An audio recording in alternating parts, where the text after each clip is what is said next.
रंगमहल पाहून आपण आता नीलकंठेश्वर मंदिर बारव या ठिकाणी आलेलो आहे।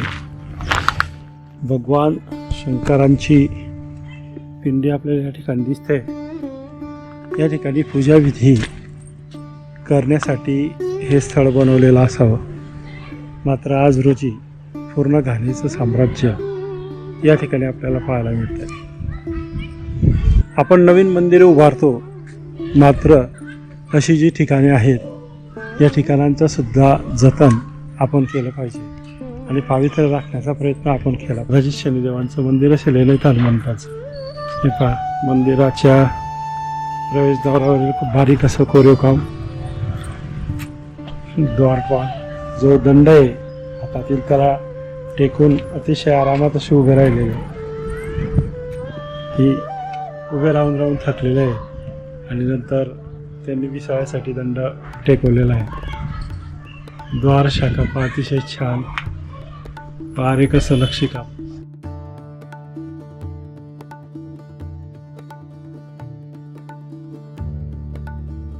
नीलकंठेश्वर महादेव मंदिर या ठिकाणी आपण आता आलो आहे।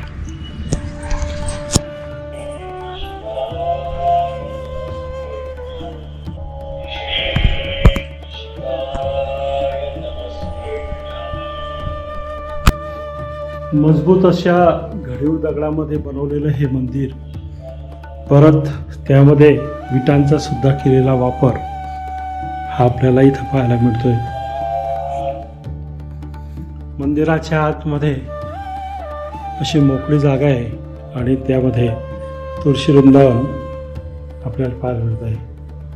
हनुमंतराय या ठिकाणी आहेत, त्यामुळे कदाचित असं वाटतं की ही जिमखाना वगैरे असावा। इकडे भगवान श्री गणेश, अतिशय छान आणि विटांमध्ये केलेलं बांधकाम दिसतंय आपल्याला, मजबूत असं बांधकाम। या ठिकाणी सुद्धा पुन्हा श्री गणेश आहे व या बाजूला आपल्याला भगवान विष्णू यांची मूर्ती दिसते। अतिशय काळ्या पाषाणात कोरलेली ही मूर्ती, मात्र त्या मूर्तीचे हात सुद्धा खंडित झाले दिसत आहे। एका हातात चक्र आहे, गदा आहे आणि पद्म घेतलेला हात मात्र तुटलेला आहे। मंदिराच्या छतावर केलेलं नक्षीकाम,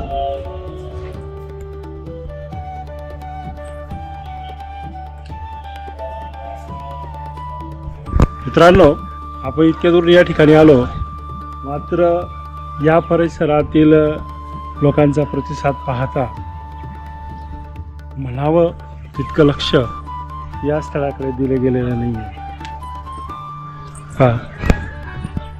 या ठिकाणी नंदींचे तुटलेले अवशेष आपल्याला दिसत आहेत। त्याच पद्धतीने मंदिराचे जे खांब आहेत त्याचे सुद्धा अवशेष तुटलेले आपल्याला दिसत आहेत। ज्यावेळेस हे मंदिर त्याच्या वैभवामध्ये असेल तर त्यावेळेचा काळ अतिशय छान असेल, कारण हे मंदिर नंतरचं बनवलेलं दिसतंय। या ठिकाणी वेगळं असं मोठं मंदिर असू शकतं महादेवाचं। हा मित्रांनो, जेव्हा आपण हे सर्व पाहतो तेव्हा मन अतिशय थुकतं की एवढा जो छान ऐतिहासिक वारसा आहे, हा वारसा आपण जपण्यास असमर्थ आहोत। तर कुठेतरी आपण जागरूक होण्याची वेळ ही आलेली आहे आणि हा जर वारसा, हा जो इतिहास आपल्याला आपल्या पुढील पिढीपर्यंत पोहोचवायचा असेल तर आपल्याला या ऐतिहासिक स्थळांचं संवर्धन आणि जतन करणं गरजेचं आहे असं मला वाटतं। तर चला सर्वांनी या जनजागृती मोहिमेमध्ये सामील व्हा आणि अशा स्थळांना निश्चित भेटी द्या। रामेश्वर मंदिर, मित्रांनो असं सांगितलं जातं की श्री प्रभू रामचंद्र जेव्हा वनवासात होते तेव्हा यांनी या ठिकाणी या पिंडीची स्थापना केलेली आहे.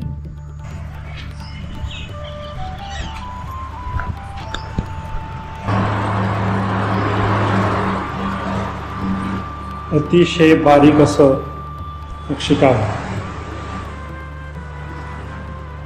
या खांबांवर केलेलं आहे. 20 खांबांवर केलेला हा सभामंडपाचा देवकोष्टक. या देवकोष्टकामध्ये आपल्याला भगवान श्रीगणेश दिसतात आणि रामेश्वर महादेव मंदिर, प्राचीन अशी शिवपिंड. द्वारशाखेवरील बराचसा कोरीव पाहण्याचा नष्ट झालेला आहे, मात्र तरीसुद्धा अतिशय सुस्थितीत असलेलं हे मंदिर आपल्याला पाहायला.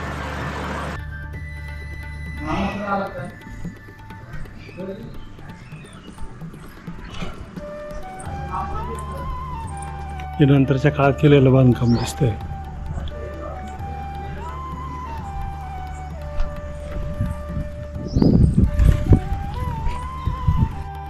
समाधी स्थळ